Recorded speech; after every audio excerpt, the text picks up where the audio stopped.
This is the time to straighten out the worst trade deals ever made by any country on earth ever in history. Si Donald Trump est si remonté, c'est à cause de ce graphique.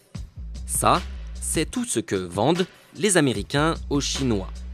Et ça, c'est tout ce que vendent les Chinois aux Américains. La différence entre les deux s'appelle la balance commerciale. Et là, elle indique que chaque année, les Américains doivent à la Chine 375 milliards de dollars. $375 billion. It's out of control. Le président américain accuse les Chinois de concurrence déloyale. Trump reproche à la Chine de ne pas respecter complètement les règles du jeu du commerce international, de subventionner ses entreprises beaucoup trop, de réserver ses marchés publics aux entreprises chinoises. Il reproche aussi le pillage des technologies, notamment par les rachats d'entreprises des États-Unis par les Chinois, et aussi par les transferts de technologies qui sont imposés aux entreprises étrangères qui s'implantent en Chine. On ne peut pas dire que Trump a complètement tort sur les griefs qu'il reproche à Pékin. La Chine n'est pas la seule concernée. L'Europe aussi est désignée comme un ennemi commercial. They're big abuser. L'idée de Donald Trump, c'est d'accrocher un boulet au pied des produits étrangers pour les rendre moins compétitifs par rapport aux produits américains.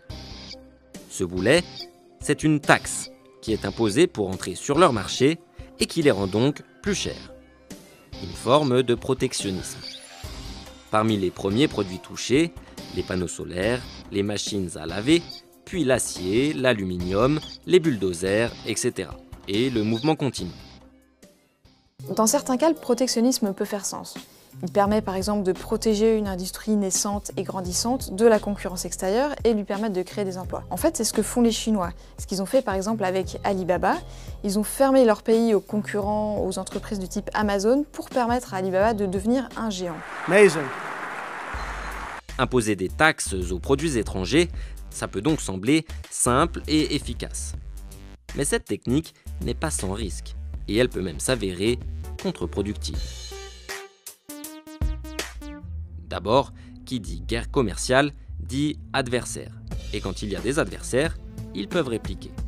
C'est exactement ce qu'a décidé de faire la Chine. 对于美方的贸易霸凌主义行径，中方坚决反对，并将不得不做出必要的反击。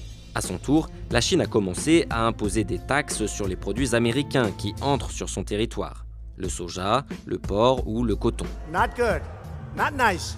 Résultat, les agriculteurs américains sont devenus subitement beaucoup plus chers et ils ont du mal à écouler leurs produits en Chine.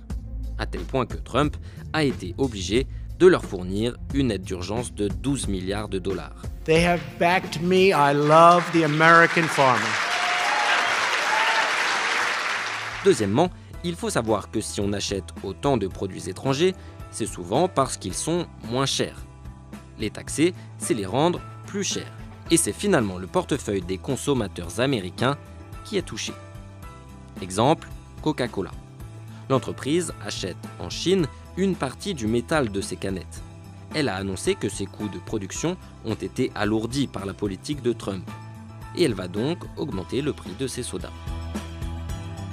Le gouvernement chinois n'a pas manqué de relever ces contradictions. 中国对美出口的商品很多是美国市场无法替代的。那么，美国的征税难道是要向美国的老百姓来增加他们的成本或增加他们的负担吗？ Dernier point, diminuer les échanges avec un pays étranger, ça ne signifie pas qu'on va automatiquement développer les usines de son propre pays. Les tarifs douaniers envers la Chine devraient mécaniquement réduire un peu les importations américaines depuis la Chine. Mais les études montrent que dans le même temps, les Américains devraient importer plus d'autres pays, comme par exemple le Mexique et le Canada. Pourquoi ? Eh bien parce qu'il y a des produits que de toute façon ils ne pourront pas produire sur leur sol. Soit parce que ça leur coûtera quand même trop cher pour tout ce qui est des composants à bas coût, soit parce qu'ils les ont pas, comme certaines matières premières.